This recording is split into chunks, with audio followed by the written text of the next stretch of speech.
Hello and welcome to the special edition of Flap TV in Focus, where we are talking to the candidates for the State Senate special election for the Worcester and Middlesex District. We have Leominster City Councilors Sue Chalifoux-Zephir, the Democrat, Morning. Republican City Councilor from Fitchburg, Tran, and Leominster City Councilor at Large, Claire Freda, who's running as the unenrolled candidate. All three of these candidates are very well known in our area. You know about them, you know about their local achievements and objectives. What we probably don't know much about are their stances on statewide issues that they would be dealing with as your next state senator. So for the next hour, that's going to be our focus, is trying to get to as many issues as we can. And to learn more about their bios and their achievements and those types of things, absolutely, visit their Facebook pages, visit their websites. But we're just going to really just dive right into issues and get right to it. So let's start. There is people are out gathering signatures right now to raise the minimum wage from $11 an hour to $15 an hour over a 3-year period.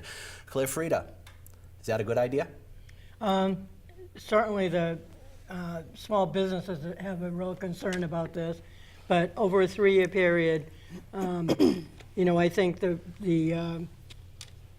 I think there should be some raising, but I think it needs to be carefully done. Unfortunately, that's not going to solve the problem with working people. You need to have, not going to help them get better housing, not going to help them with a lot of the issues that they're dealing with. Okay.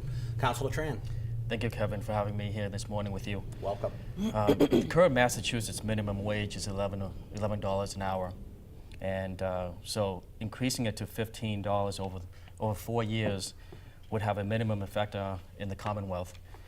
However, the ripple effect of other states increasing automation and cutting jobs would eventually hurt the low-wage Massachusetts employees who's supposed to help. According to the Heritage Foundation, the $15 minimum wage would cost $7 million jobs nationwide. Princeton economist Alan Kruger, who is the former chair of President Obama's Council of Economic Advisors, explained that a $15 per hour national minimum wage would put us in uncharted waters and risk undesirable unintended consequences. This will force some businesses to close, increase in consumer prices, and decrease the workforce. I would prefer studies done to determine what is best for Massachusetts. The federal government, one size fits all, doesn't work for the Commonwealth. Good. Councilor Chalifoux. Thank you, Kevin. Thank you very much for having me this morning, having all of us here. I absolutely support raising the minimum wage to $15, and that's over 4 years. And that would raise the, the minimum wage $1 in each of the 4 years. People that are working full-time, and that have, are trying to make ends meet, they can't on $11 an hour. They just can't do that. And over the last 3 years, I think, we raised it in Massachusetts from 9 to 11. And over that same period of time, the state created over 150,000 jobs. 150,000 jobs. 56% of the people earning minimum wage that this would impact are women. 57% of the 947,000 that would be impacted are working full-time. So, I think it's something that we absolutely have to do. Target, a big retailer that I know a lot of people are very familiar with, they've already committed to raising the minimum wage that they pay their workers to $15 an hour, and they're doing it, I think, by 2020. This would go into effect in 2021 over the 4 years. So I think it's something that we have to do, I think, in order for people and families to be able to live here, to be able to make ends meet, and not only to start saving some money, to really be able to get ahead. I think that we have to go to $15 an hour, and it's gradual. It's $1 a year over 4 years. So I think it's a responsible. Economic impact. Good. Another big issue that's going to be before the voters is a proposed constitutional amendment called the Fair Share Act, which would impose a 4% surtax on people who have an income over $1 million a year. Do you support the Fair Share Act, Councilor Tran? Well, Kevin, this is the 6th time that this amendment has been proposed. In the first 4 attempts, the amendment was for a graduated income tax. They all failed. Now the proponents switched tactics and came up with quote-unquote fair tax per employee. However, this is not an amendment to tax just the millionaires, but it's a change to the state constitution that will allow for a graduated income tax to be implemented in our state, which I am opposed to. In addition, according to an article in the Boston Globe, Kevin, that high taxpayers have the flexibility, the high income taxpayers have the flexibility to move anywhere they want. You and I can't. Another important point is that this is being touted as a method to improve our schools and infrastructure. The reality is that the money will go into the general funds, and as required by the state law, to be used as the politicians see fit. Maybe some of the money will be used for schools and transportation, but that's not guaranteed, Kevin. Do you trust Beacon Hill politicians? You know I don't. They already have proposed to spend $13 billion even before this amendment has passed. So this is just a ploy for them to raise money and to spend it the way they see fit, and not necessarily go into the schools or infrastructure work. Councilor Chalifoux-Zephir. Thank you very much. No, I absolutely do support the Fair Share Amendment. We have talked a lot about making critical investments in education and infrastructure during the campaign, certainly in the primary that I was in. And the responsible way to fund those investments is through the Fair Share Amendment. It will place a 4-cent tax, 4%, on every dollar earned over $1 million, and will generate close to $2 billion. And it is true that that money will go into the general fund, but it's incumbent upon the people in the legislature to make sure that that money is invested in the way that it's been proposed. So as state senator, I will make sure, working with my colleagues in the state Senate and in the House, that that money gets earmarked for transportation and for education. It's very, very important. And I would encourage people to go to my website, Sue4Senate.com. That's Sue, the number 4Senate.com, because there's been a lot of research done on millionaires and whether or not they actually flee or move from states that do tax millionaires' income, and they don't. They move for the same reasons that you or I would move for. We retire, our family moves, we're looking for a change of scenery, we're taking a new job. That's why millionaires move.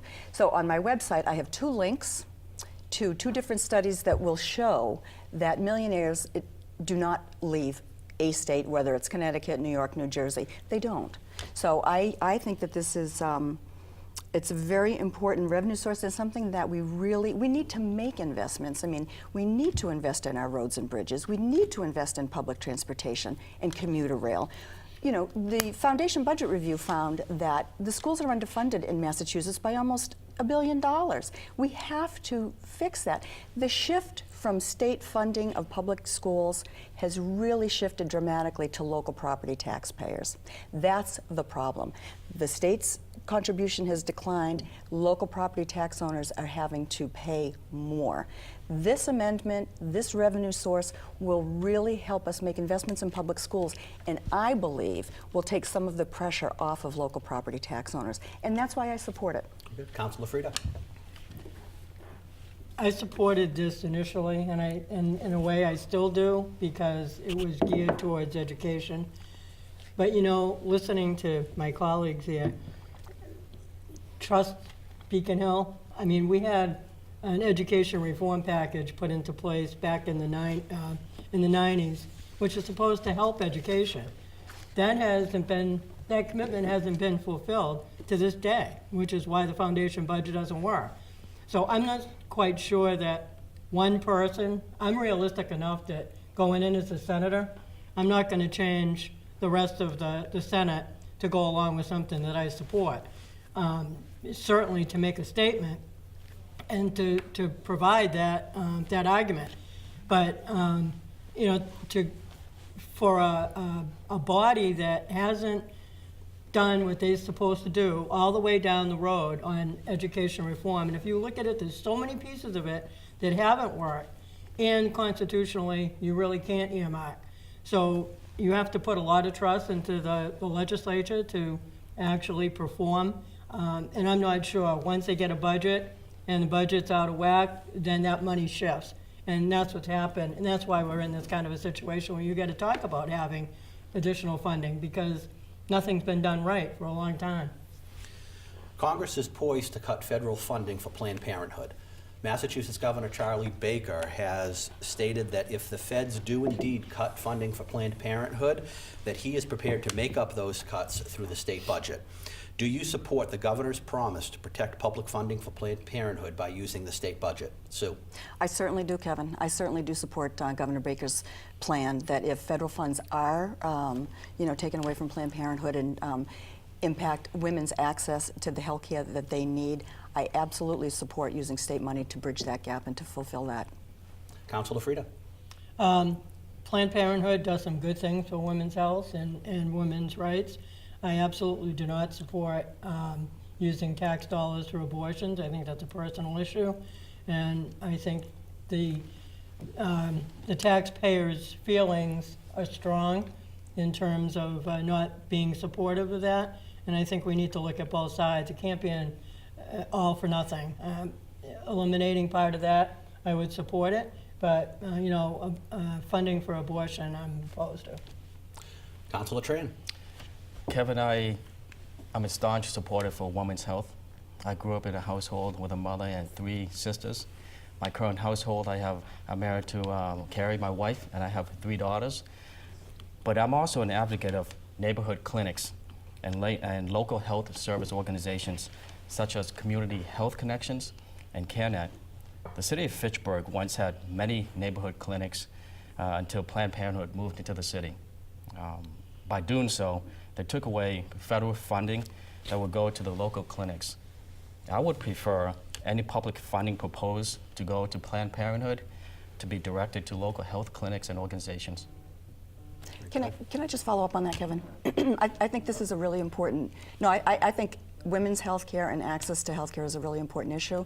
So I just want to clarify, I think this is something where we really have very, very stark differences. I completely support a woman's right to choose. I support Planned Parenthood. Councilor Tran fought very hard against that Planned Parenthood opening that clinic on Main Street. Okay, And Councilor Tran, I'm going to give you, did you want to respond? Yes, I do. Okay. And Councilor Zephyr is correct. I did fight very hard. And if you look at the recording of my meetings, I said I do not want duplication of services in the city of Fitchburg. That's what I said. Thank you. All right. Another question, because we have a Democrat, a Republican, and an unenrolled candidate. How does your party affiliation, or lack thereof, give you an advantage over your opponent when it comes to being an effective representative for your district? Councilor Freda? Well, the unenrolled gets to go first. I almost laugh at this because Republicans and Democrats both like to say that I can't be effective. For 30 years, I've been working in local government. I've been on the state level for 20 of those 30 years, working with councilors, mayors, elected officials throughout the Commonwealth of all different parties. We've had discussions. We've come up with legislation. We've testified. I think people I've talked to in this campaign, people are really adamant about not trusting either side in a lot of the issues. And I think people are really coming to the point where they're voting for the person and the quality of the person, the experience of the person. A lot of things that have been said that people want to do when they get into the Senate, I've been doing those things for 30 years. I think people recognize that. So I really don't feel, if the benefit to my constituents and people, the unenrolled voter is the highest percentage of voters in the Commonwealth. There's a reason for that. They've left their parties for one reason or another, or never got into one, because they want to be able to go into the voting booth and vote for who they think can do the best job. And that's exactly my point in going into the Senate, to be able to vote for the right thing. I don't have any obligation to either party. I can vote for what I think is right for Central Massachusetts, which is very often different from the full Commonwealth of Massachusetts. Councilor Tran, how does being a Republican give you an advantage over your opponents? Well, first of all, people can trust me. You can ask the voters in Fitchburg. If I'm honored enough to be your next state senator, I will have a direct line to the governor. I will work closely with him to better the district by bringing additional funding and projects to the district. That will help create jobs and improve infrastructure. A major infrastructure project that I would like to spearhead would be the expansion of Route 2 from 4 lanes to 6 lanes, and having the next state senator as a Republican working closely with the Bacon-Polito administration, that can come to fruition. Councilor Chalifoux. Thank you very much. I have 6, I think, of the representatives, that, the state reps, who have all supported me, and I've been working with them, throughout the campaign and talking with them about the things that are important to each of their cities and towns, each of their communities. Representative Hay from Fitchburg, Higgins from Leominster, Benson from Lunenburg, Zlotnick from Gardner, Hank Naughton from Clinton Sterling, and Kate Hogan. So, I already have working relationships with these people. And going forward, getting anything done in the legislature, you really have to build and develop partnerships. You really have to develop coalitions. And I already have that in place. So I'm looking forward to working with these people that I already have very strong relationships with. Mayor Di Natale in Fitchburg, we have a very long history together. And he's another person that I would look forward to working very hard with him to make sure that this area, Fitchburg, Gardner, Leominster, the whole north central area, gets the resources from the state that we need and we deserve. Good. Can I comment? Go ahead. All right. I think the point's been proven here. If you look at all the elected officials and all the Democrats that are supporting Sue, that's pretty obvious that if you don't support a Democratic point of view, you're not going to have any voice in the Senate. Because they're certainly not going to go against party line. And as far as the direct line to the governor's office, I have one as well, but I also have a direct line to the Attorney General's office. I have direct lines to both. So, working together with both sides is something I've been doing for 20 years. So I don't see where a direct line to the governor's office is exclusive, and I don't see where the Democratic point of view has any room for discussion. Okay. Be fair. Either of you two want to respond quickly? I think, honestly, it's less about party affiliation, and it's really about getting things done, being able to develop partnerships, being able to develop working relationships with people to really move things forward. I think that's what's most important, and I have demonstrated that over and over again throughout my career. Kevin, we have to be very careful when we use the word partnership and collaboration, because up in Beacon Hill, those terms are really about following the leadership, going behind closed doors, and voting themselves an $18 million pay raise. Okay, very good. So moving on. I just want to go back. Okay. Let's move on. All right. Last year, the legislature passed and the governor signed a law protecting transgender individuals against discrimination in public accommodations. There is now a move underway to put a ballot initiative to repeal that law. Should we keep that law protecting transgender individuals from discrimination in public accommodations? Councilor Tran. Thank you, Kevin. When Governor Baker signed the bill, he said, quote, "No one should be discriminated in Massachusetts because of their identity crisis," unquote. I've been discriminated my entire life, even till today as an elected official. I know what it is like to be discriminated, and I will never discriminate anyone regardless of race, age, gender, or economic status. However, I have some concerns about the lack of protection of children, Kevin, against sexual predators. As I understand the bill, it would even allow a registered sex offender to gain access to a shower or locker room of the opposite sex. I have a record of protecting children. Everybody knows that in Fitchburg. I don't want my daughters to be in a public restroom with a grown man, nor do I want my 5-year-old son to be in a public restroom with a grown woman. I think this is a difficult situation. I think it's something that we should look at. Maybe the solution would be to have a unisex facility with stalls. Thank you. Sue? I support the bill. I'm not for the repeal. It was a bipartisan bill. Governor Baker signed that bill, and I support that. In my view, the bill is not about bathrooms. It's really about discrimination, and I firmly oppose discrimination in any form. Claire? Certainly, I don't support discrimination. I think that goes without saying. None of us are going to sit here and say that we would discriminate against somebody. But I do think that Councilor Tran's got some good point. There are some people that are very concerned about their children and what some of the possibilities are. So I think it needs to be looked at closely and carefully before it moves ahead. Anyone else have anything to say on this? No? Okay, then we'll move on. Over 100 cities and towns in Massachusetts have moved to ban the sale of recreational marijuana after voters approved legalization in last year's state election. Next January, the Massachusetts Recreational Consumer Council plans to work with state legislators to introduce a bill that would reduce state payouts to those municipalities that have prohibited cannabis sales by an amount equal to the area's share of the cannabis tax revenue. So, Councilor Chalifoux-Zephir, would you support a bill that bases the distribution of sales tax generated by pot sales to those cities and towns that participate? Thank you. No, I would not. I think that there are going to be some small cities and towns that it won't make sense for marijuana businesses to locate in. So it doesn't make sense to me on a broad scale to hurt those cities and towns where it doesn't either make business sense or there's not the right infrastructure or zoning for it, because everybody, cities and towns across North Central Mass, they really are looking for additional revenues. They need revenue. So penalizing them because they don't want to have pot dispensaries or pot facilities, I don't think is a good idea.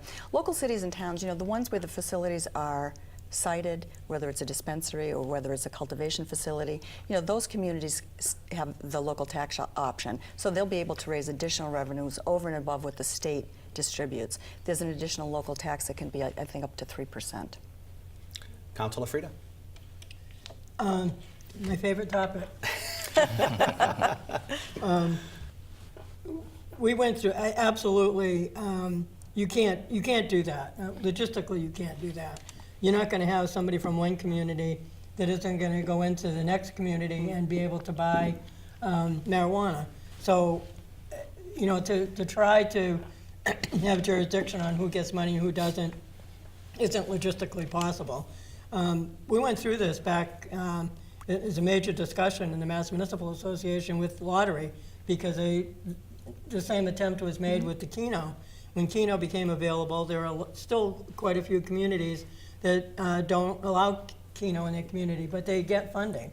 So I think the same thing has to apply. You can't, as Councilor Chalifoux-Zephir said, there are some small communities that just can't afford to have a facility or aren't going to have a facility. So you really can't do that logistically. Dean? Well, we shouldn't blame the municipalities for passing their own laws and regulations. They are doing what the state legislature allows them to do. The Democratic legislature took it upon themselves to ignore the will of the people and made changes to the law passed by the voters. They changed the taxation from 12% to 28%. They allowed municipalities to make their own determinations rather than opt out through a voter referendum. No, I don't think cities and towns should be penalized. The politicians on Beacon Hill are those who should be penalized. Good. Just to open that up a little bit, you mentioned that the legislature did change the legislation from what was passed by the voters. Any of you want to take a bite at that apple and tell us what you think about the legislature changing that law? I will, because the reason we got to this point, and you know me, I've really researched the marijuana, I've been working on that for a long time. But the reason we're here is because year after year after year, constituents have brought the marijuana bill to the legislature, and year after year after year it's been put aside. So now you get a law that is in place by the voters because of something they really believe in, and there were flaws to it because it was written by consumers and constituents rather than the law of the legislature. So now they have to go back and try to fix it. Look how long it's been taking. I mean, this is ridiculous. I've taken some strong positions because of that on the city council, because I felt that until these flaws were worked out, there was going to be a real problem with our local communities. So yeah, I think we're in this position because the legislature didn't do their job years ago. Anyone else? No, we're good. Okay. Short and sweet. Should the children of undocumented immigrants be eligible for in-state tuition rates at state colleges and universities? Councilor Freda. Undocumented is undocumented. I feel badly for the children that are trying to go to college, but you're not eliminating them. They're just not eligible for in-state tuition rates. I feel strongly that things have to be done correctly. There are opportunities for immigrants to become citizens, and so no, I don't believe that they should be eligible. Councilor Tran. Well, children of undocumented immigrants who were brought over here through no fault of their own should not be punished. I don't have any problem with institutions or the state making that determination. Councilor Chalifoux-Zephir. So do you support undocumented immigrants being able to pay in-state tuition rates? I believe that's what I just said. Okay, I just wanted to clarify that. No, I think that they should be able to pay in-state tuition rates. I think, young children that were brought here and that have grown up here like any other, little kid should definitely be able to pay in-state tuition rates. And I think some people look at that as a real gift. It's not a gift. I mean, these people are going to pay because they're not eligible for other federal kinds of, Pell Grants or scholarships or things like that. So they are going to pay the in-state tuition rate, and I think that's very reasonable. We want to educate every young person in the Commonwealth so that they can be turned into productive taxpayers. So I'm all for that. Very good. Anyone else? Okay. So, if you're watching on Facebook or YouTube, we're going to continue on for another half hour in this candidates forum. But there are some cable stations across the district that are slotting this in half-hour slots and are going to play this in 2 parts. So for some of you, we're going to continue on. Others are going to be cutting away. If we cut away right now from you, you can watch part 2 on our YouTube channel. Just go to Flap TV. Facebook group, Fitchburg-Leominster All Politics, or check your local cable listings to see when they are going to play part 2. But that's going to conclude part 1. And for those of you staying around for part 2, we begin right now.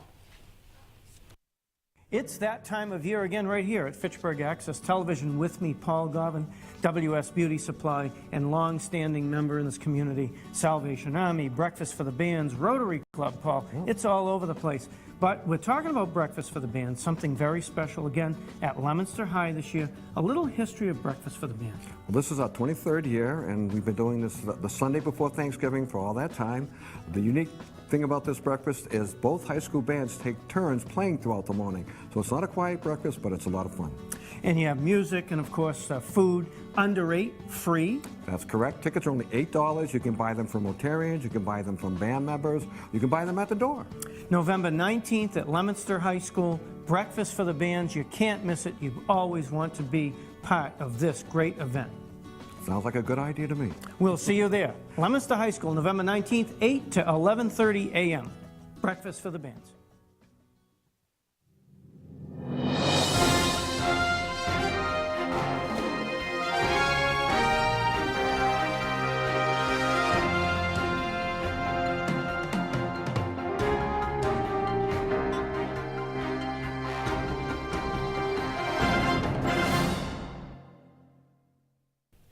Hello and welcome to part 2 of this special edition of Flap TV in Focus, where we're speaking with the 3 candidates for the special election for State Senate in the Worcester Middlesex District. Leominster City Councilor Sue Chalifoux-Zephir, the Democrat; Dean Tran, City Councilor from Fitchburg, the Republican; and City Councilor at Large Claire Freda from Leominster, the unenrolled candidate for State Senate.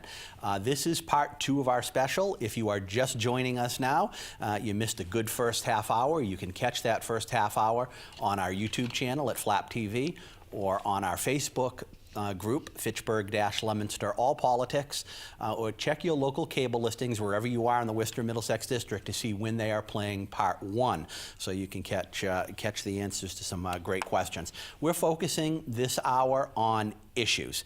We're going to try to get to as many issues as we can that affect the region and the Commonwealth, and we're going to get right back into it. Councilor Tran is going to go first on this next question. Last year, State Attorney General Maura Healey issued a directive banning an array of so-called copycat assault weapons, instituting drastic changes in the state's firearms regulations. A federal court is now hearing a case on her actions, and also there's been legislation submitted by another state senator in our area, Ann Goby, Senate Bill 1889, which would strike the words copycat and assault weapons from the legislation, 1990s legislation, which is the premise of Attorney General Healey's interpretation of that law to make these changes. So as our next state senator, do you believe that Healey overstepped her authority, which should have been under the purview of the legislature, or do you believe she acted legally and within her scope as Attorney General? Councilor Tran.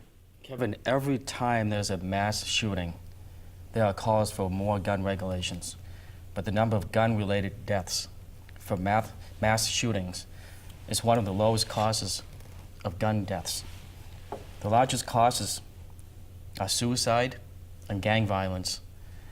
The focus should be on mental health, reducing gang violence, and enforcement of current laws. The Attorney General's infringement on lawful gun owners is not necessary, Kevin. Regulations only affect law-abiding citizens like you and I. Councilor Zephyr. Thank you. I think Massachusetts, we have very strict gun laws. I think we have very good gun laws, and that's why we have one of the lowest rates of gun violence, I think, because we do have very strict laws.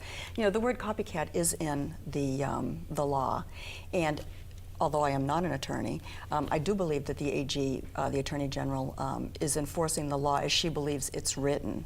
You know, given that it's in the courts at the moment, we will find out, you know, if her interpretation of the law is correct or if the court overturns that. So I'm looking forward to that. Councilor Freda. I feel like she's overstepped her bounds. Legislation is with the legislature. I mean, it's pretty simple. And, you know, the court is going to determine it, but the question isn't about guns and assault weapons at this point. It's about the authority of the Attorney General, if I read the question correctly, the Attorney General and the legislature. So, you know, I think the legislature should have the authority, or does have the authority. So would you be inclined to support Senator Goby's bill, which would take that wording out of the original legislation, which is the basis of the Attorney General's interpretation? No, the copycat assault weapons should be out. Should copycat and assault weapons be out of the legislation? No. Councilor Tran? Yes. Yeah. So when we talk about copycat, the original intent of that bill, according to those that voted for it, was when you're talking about fully automatic weapons, Right. they listed, you know, the brands of them, and copycat was, the thought is copycat meant, you know, identical weapons, but not that same brand name. The Attorney General is interpreting that copycat to mean anything that looks like it, even if it's not. So she could take a Ruger 22 because if it's encased in black casing and looks scary, banning that from Massachusetts. So again, and Councilor Freda is correct on the assertion of the question. It's not necessarily the gun laws adequate, but did she overstep her authority as Attorney General in interpreting legislation? Well, she is the people's lawyer in Massachusetts. So I mean, it's up to her to enforce the laws. Her interpretation of this particular law is going to be determined. You know, if her interpretation, the determination that she made, if she overstepped or if she misinterpreted it, that will be resolved in the SJC. So I don't think that she's overstepping necessarily. I think she's doing what she thinks is right or believes is right in her reading of the law. So we'll see. You know, it'll come out, and you know what? If she overstepped, that will certainly be made clear. I think this issue is very clear. The Attorney General is not she's not interpreting the law. She's actually writing the law, and that's not in her purview to do so. Yeah, I agree. The way this is worded is issuing a directive, and I don't believe that she can do that. We're talking about legislation. Good. Anyone else before we move on? No. Okay. State Representative Louis Kafka, along with 44 co-sponsors, have submitted a bill to the Massachusetts legislature relative to end-of-life decisions. The bill would legalize so-called physician-assisted suicide, allowing terminally ill patients the choice to end their life. Would you vote for a death with dignity law in the Commonwealth, Councilor Zephyr? I would, Kevin. I think that end-of-life issues are very personal and very difficult for people. And I believe that, when a person is terminally ill and they are trying to, take control of the rest of their life and are concerned about the quality of that life, I think it seems to me to make sense to have, to allow that family and that individual to make those kinds of decisions. I think it's very, very hard, but I think it's also very personal, and I think it's difficult, but I think that people should have that chance. Councilor Freda? Yeah, it is a very personal issue. I happen to feel very strongly about the sanctity of life and life itself. That's my personal opinion. I would certainly listen to the discussion on both sides and make the decision based on testimony and what people have to say. But it is a difficult choice. But what does it lead to? I mean, we know in Massachusetts, once you say something about one thing that makes sense, somehow there are other aspects of issues that come into it. So, what could we be talking about ending life in another way? So I think there's a lot of discussion that has to take place for us. Councilor Tran? Well, this is the 8th time this so-called death with dignity bill has been introduced, and nothing in this bill would cause me to change my opinion that this should pass. There are numerous cases of misdiagnosis in which a person has lived beyond the 6 months that they were told they would live. One of the most prominent cases would be Massachusetts U.S. Senator Ted Kennedy, who was told that he had 2 to 4 months to live. He lived over a year and was productive in the Senate for most of that time. Every year, doctors misdiagnose 12 million people. I'm very concerned that this will become a for-profit business involving the pharmaceutical industry, medical device makers, and unethical physicians. And we're seeing this now in the opioid epidemic. Can I just Yes. interject one thing? This week I learned something that I did not know, that in Massachusetts, if a person is declared brain dead, that they are dead. Your heart can be beating, you can have nice color, you can have other kinds of signs of life, but if your brain is not registering on a hospital monitor, you are considered dead by the state. That's the state's definition, and you don't have any, a family member, a healthcare proxy doesn't have any influence or any impact on a hospital's decision to turn those respirators off or those machines off. That was something, very new. So, giving people and individuals that are faced with some kind of, very serious, very painful terminal illness, I think would be, compassionate, and I do think it would really be the right thing to do. Anyone else? Yep. I'm just, sometimes I think I don't read the question the right way, because I don't think sometimes we're answering the question the same way. Yeah. Well, the basic question is, Right. as a state senator, would you support Right. the right of an So individual to make their own end-of-life decisions? We're talking about the person making the decision. Making on their own life. decision, yes. Okay. That was just my question. I think we've had a couple of comments that we're talking about hospitals making the decision, or other entities, or opioid addictions. So I'm just curious with that one. That's all. My point was actually that there are varying, different perspectives on, Right. when life ends and how it ends, and it was just another point to kind of round out that topic. There are various ways that people, meet the end of their life. and should they have control over that? In some instances, they don't. And in the instances where it's possible for them to have some kind of control and say in that, I think it's very important that they do. Okay. Massachusetts retailers are pushing for a 2018 ballot initiative which would lower the state sales tax back down to 5%. Is this a good idea or a bad idea, Councilor Freda? It's a good idea, but I'm not sure now's the time to do it. We have issues with the budget. We have issues with funding our schools. I absolutely do support lowering it. I just don't know if we can do it right now. We really need to look at the budget of the Commonwealth and look at where the money is going. I mean, we watch, on the organization I belong to, we watch Benchmark every month, and Benchmark for the last 3 or 4 months in the Commonwealth, meaning the number that we need to get every month to sustain the budget, wasn't met. But we still had overrides of the governor's budget, the governor's cuts, because the legislature wanted them. So they're essentially voting for dollars that they don't have in hopes that the next benchmark would be okay. So there's some major issues with the way dollars are spent and the way decisions are made regarding money. So I can see why the retailers would be pushing this initiative, because the more you give, the more they're going to spend. So I do agree with that piece, but it does have to come down. I'm just not sure it can come down right now until we look at funding the foundation formula and fix it, because the schools, it's going to get worse, and we really need to fix this if we're going to stay a commonwealth of great education for our kids.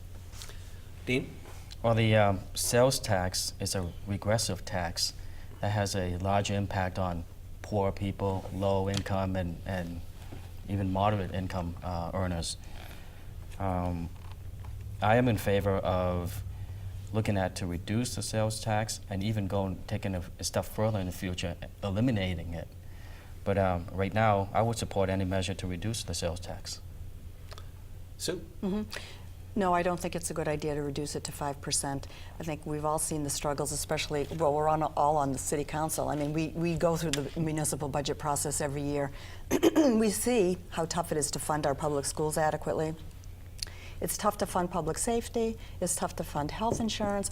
All of these things have to be funded. I agree with Councilor Freda. I think that we do need to take a good hard look at the budget. There are some things in there that I'm sure, could be eliminated, but I really don't think that reducing the sales tax is going to help that situation. We have major investments that we have to make in order to keep our schools properly funded, in order to keep our infrastructure for transportation adequately maintained. And what I would propose is that, we have to do a better job. We have to be more aggressive about collecting sales tax from online retailers. I think that's something that we really need to go after and be very, very forceful about.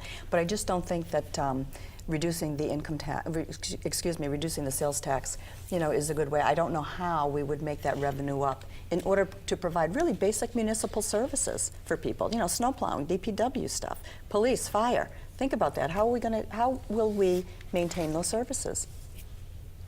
You think the sales tax has a bigger impact in this Senate district because of the proximity to New Hampshire in terms of the effect on retailers? And if we don't support lowering that sales tax to be more competitive with New Hampshire retailers, what can we do? Bring back a sales tax holiday, or any other ideas? Our proximity to New Hampshire, everybody knows people go to New Hampshire to. Even we have a BJ's here, we have a Walmart here.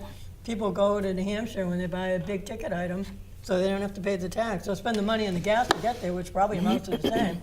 But they're still, in principle, and in their mind, it's cheaper to go over the line. And I think it is an issue. It's a lot of issues that is specific to Central Massachusetts, which is why it's more important to look at issues on the state level that don't apply to all of Massachusetts. Right.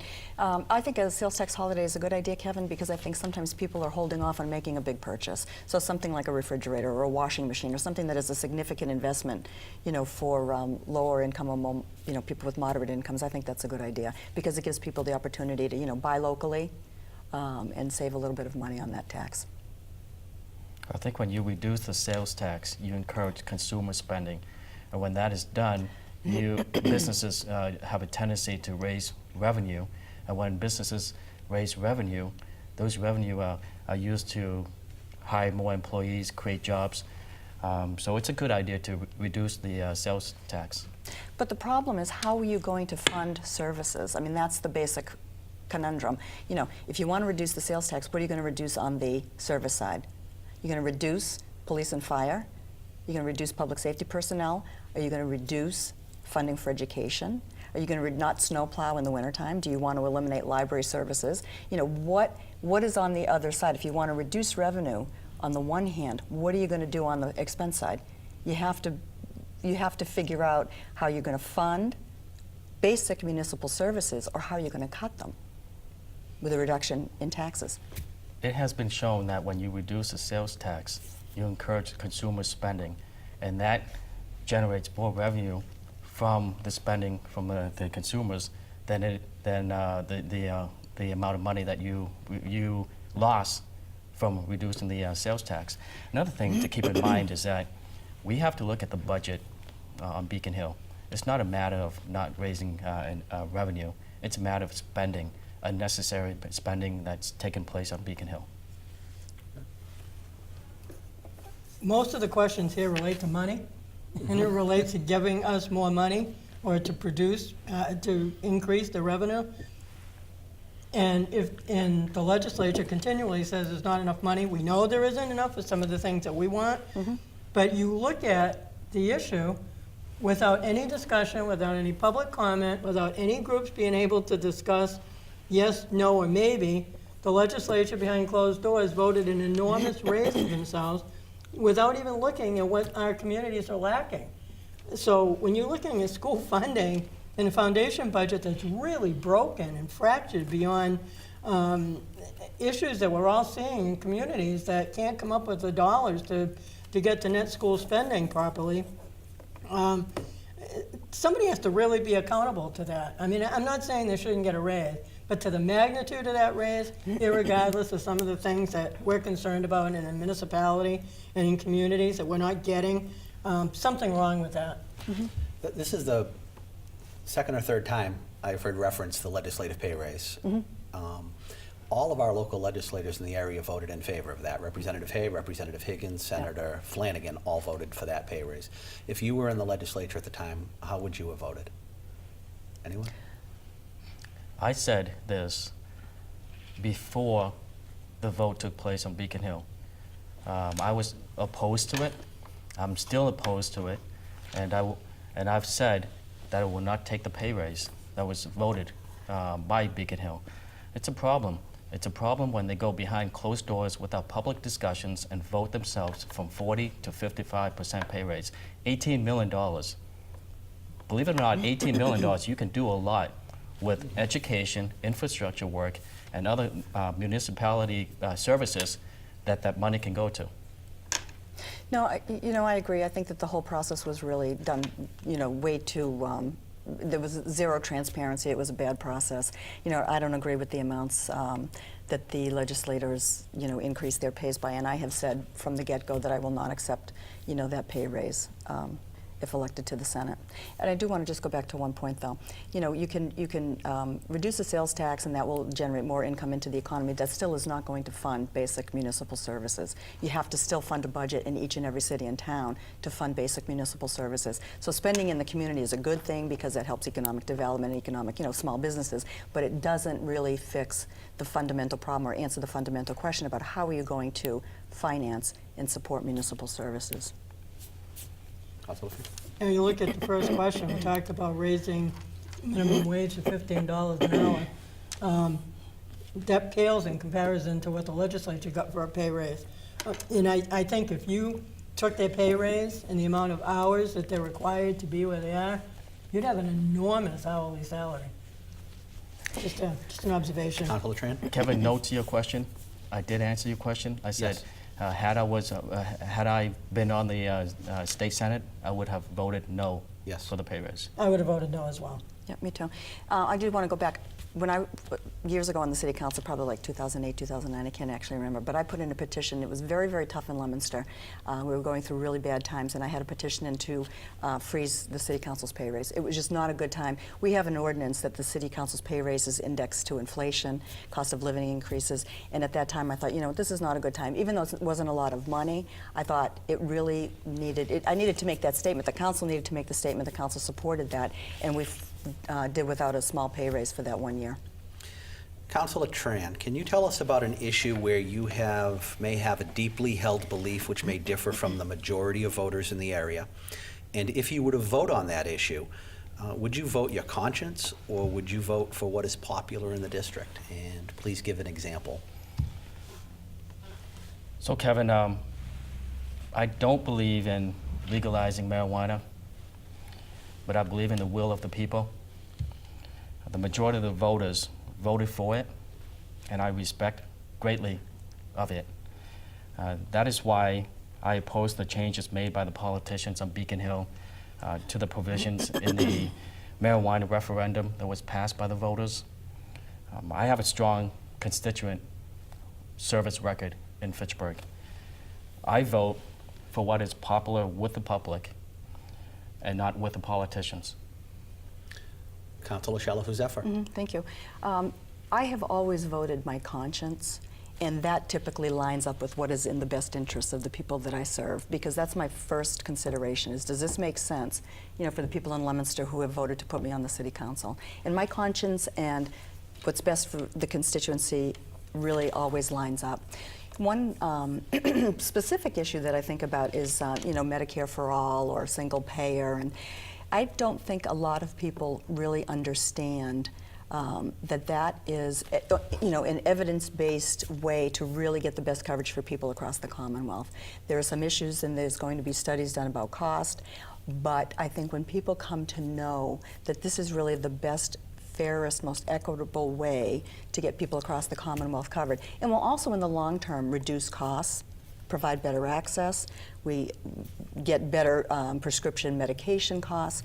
I think that people, you know, will you know, support that. So, you know, right now that is something that you know, I'm very interested in, support, and would look forward to working with, you know, people across North Central Mass to you know, achieve a better understanding, and certainly, you know, support for that. Councilor Freda. Yeah, going back to the city council positions, I've always voted my conscience, certainly been one vote many times. And by voting my conscience and what I think is right for the community, I've taken a lot of heat on occasion for them, but you know, in the long run, for the last 4 elections, I've been the top vote getter. So apparently the majority of people support what I've done. I am passionate and really have deep beliefs about veterans issues. I've lived them since I was 19 years old with you know, my husband coming back from a horrible war.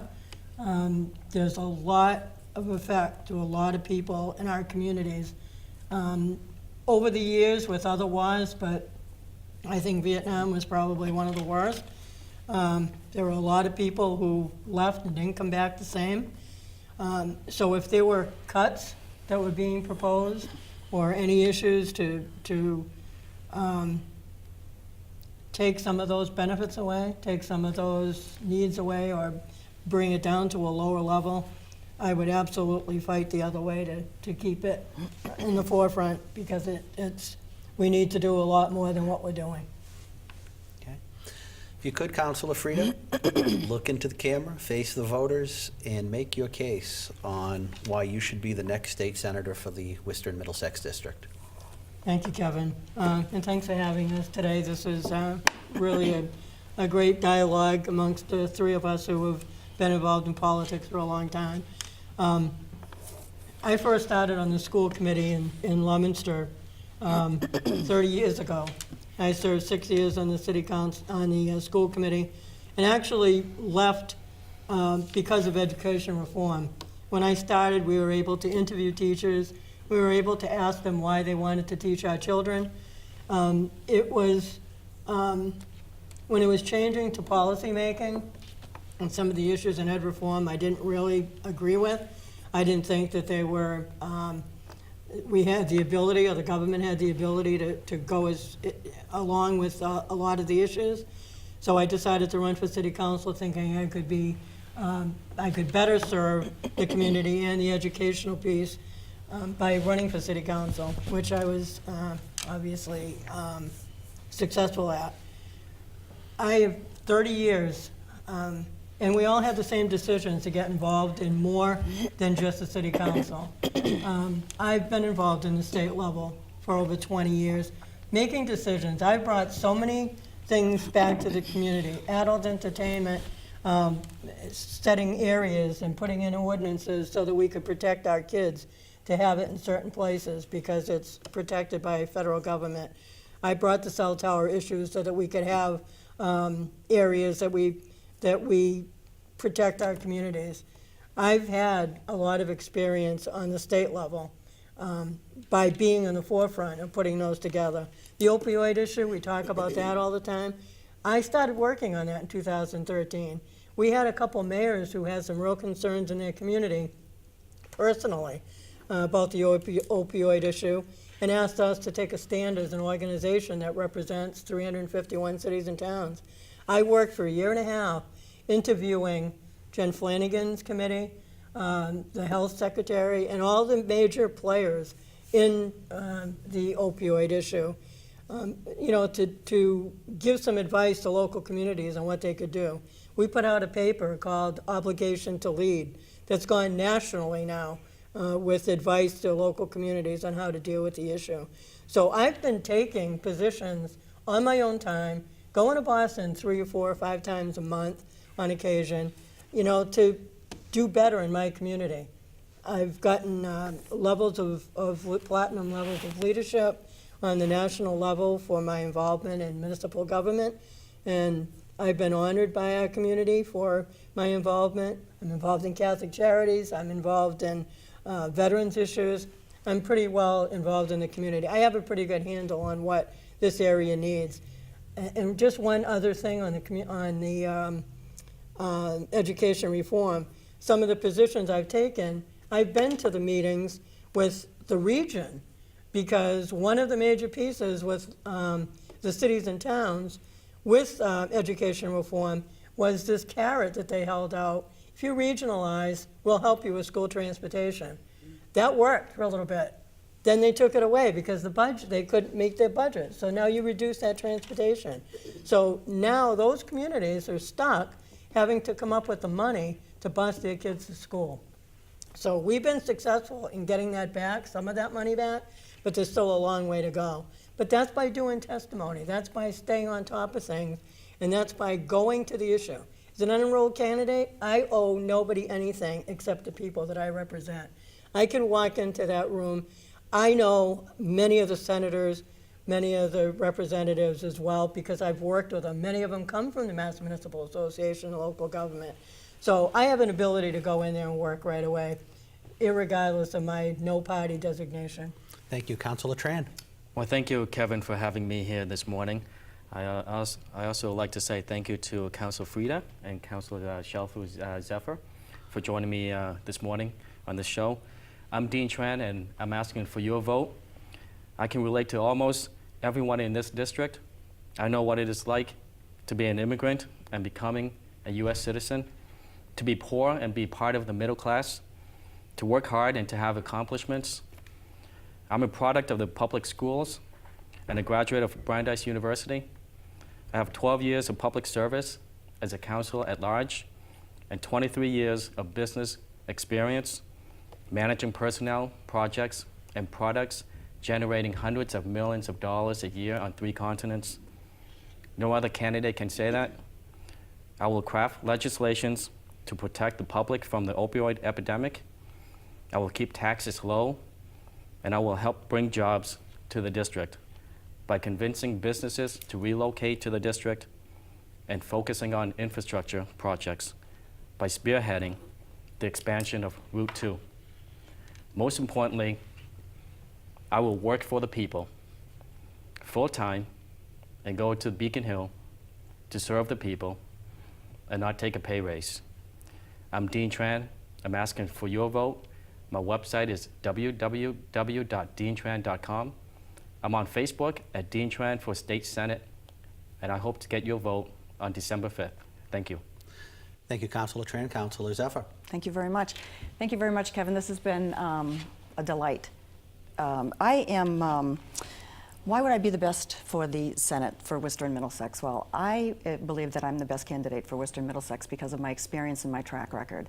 I have served on the Leominster City Council as a city councilor at large for 8 years. I'm running Ginny's Helping Hand in Leominster. We're a nonprofit food pantry and have been doing that since 2013 when Ginny White retired.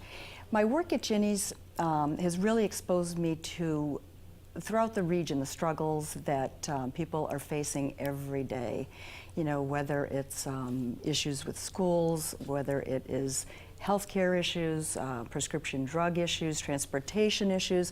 I know firsthand the kinds of issues and problems that people across the district are facing. I will go to the state senate to work on and solve real problems. I will not just talk about them, but I will get the job done. Working collaboratively, you can't get anything done in the legislature without working collaboratively. I have very good relationships right now with all of the current state reps. And we will work together to represent North Central Massachusetts and to make sure that this area gets the resources that we need and that we deserve. If you want a determined, strong advocate that will represent everybody across the district, please vote for me on December 5th. Partnerships, I've talked about partnerships, and I think that they're very, very important. Partnerships, you need to develop partnerships, you need to build coalitions in order to move things through the legislature. That's just the nature of the business and the way to get things done. At Ginny's, I've worked with social service agencies and other organizations throughout the district, and we've gotten lots of things done. Whether it's working collaboratively with Nettie Latimer at the Spanish American Center, whether it's working with the United Way to get grants to fund new programs, or whether it's working with Our Father's House to find housing, emergency shelter for people or transitional housing. Those are the kinds of relationships and partnerships that I've developed that are very, very important in getting things done across this community. So that's why I believe I'm the best candidate and ask for your vote on December 5th. Please come out and vote. And when you do, vote for Sue Chalifoux-Zephir for State Senate. Thank you. City Councilors Susan Chalifoux-Zephir, City Councilor Dean Tran, City Councilor Claire Freda. The election is on December 5th. It is a special election and an important one. Please go out and vote. Thank you, all three of you, for joining, and thank all of you for watching. Now go out and vote. Bye-bye.